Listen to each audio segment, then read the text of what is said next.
Et à présent, en fait, mesdames, messieurs du gouvernement El Gharbia, on va passer pour Saïd avec Wael El Alfi, notre envoyé spécial, qui va nous parler du déroulement du scrutin et également qui est accompagné de madame Mona Chamer, chercheuse en sciences politiques. Alors, Wael.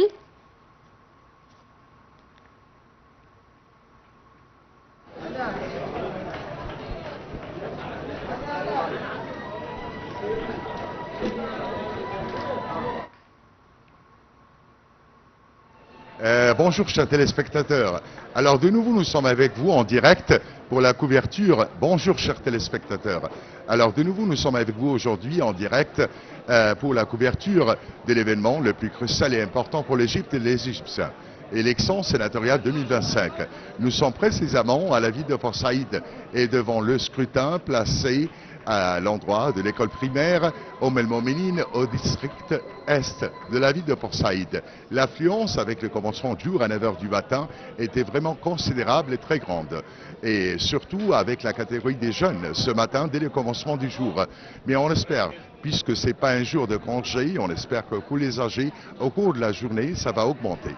Mais on a de la chance d'avoir avec nous une citoyenne experte au domaine politique et chercheuse qui va nous donner son opinion et vision sur ces élections. Bonjour madame. Bonjour monsieur Wael. Bon, vous allez nous parler alors de l'ambiance. Comment vous trouvez ces élections aujourd'hui? Nous sommes maintenant depuis l'école El Mouminin dans le quartier Est à Port Saïd. Comme vous voyez, il y a une grande affluence d'électeurs, la plupart des jeunes et aussi la femme qui est locomotive du développement dans le gouvernorat de Port Saïd sont venus pour déposer leur bulletin de vote. Le Sénat étant et la Chambre haute du Parlement bicaméral, c'est très important pour la vie législative en Égypte. C'est représente.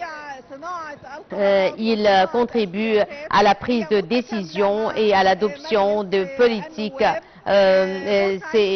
Son rôle est complémentaire avec le Conseil de députés. Le gouvernorat de Port Saïd est riverain de la mer Méditerranée et du canal de Suez et joue un rôle très important. Il joue un rôle important dans la consolidation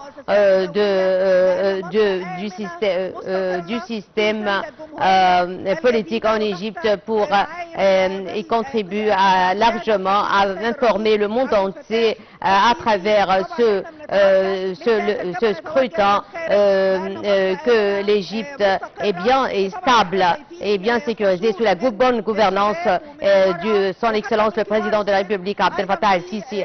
Comme vous voyez, il y a une grande influence des femmes, même parmi les femmes très âgées. Le comité est doté, sont bien aménagés et dotés des équipements logiciels et aussi sont bien sécurisés pour assurer la sécurité des électeurs. Finalement, mes amis, vous voyez comment l'animation est très grande et intense à la ville de Port Saïd.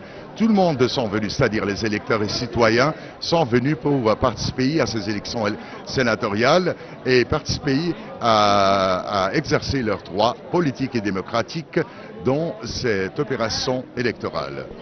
Bon, depuis une heure, c'était la conférence de presse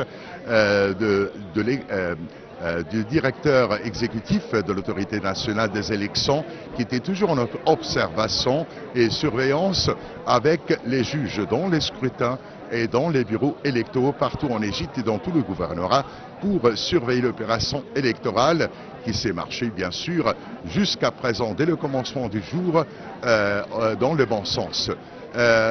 Il était pour surveiller surtout la transparence et les mesures prises de sécurité. Il faut souligner là et noter là que vraiment le travail, c'est un travail monstre déployé par l'autorité nationale des élections en coordination en coopération avec tous les comités administratifs et législatifs et surtout avec les forces sécuritaires pour rendre une expérience exemplaire du déroulement de l'opération électorale partout dans les gouvernorats et surtout en Égypte. Je vous rappelle que nous sommes dans la deuxième tournée. Voilà, merci. Merci beaucoup, Wael El Alfi. Je rappelle, vous êtes notre envoyé spécial à Port Saïd et à présent, on va parler plus en détail de la sécurité de l'organisation du scrutin avec Jihan Nabil et son invité.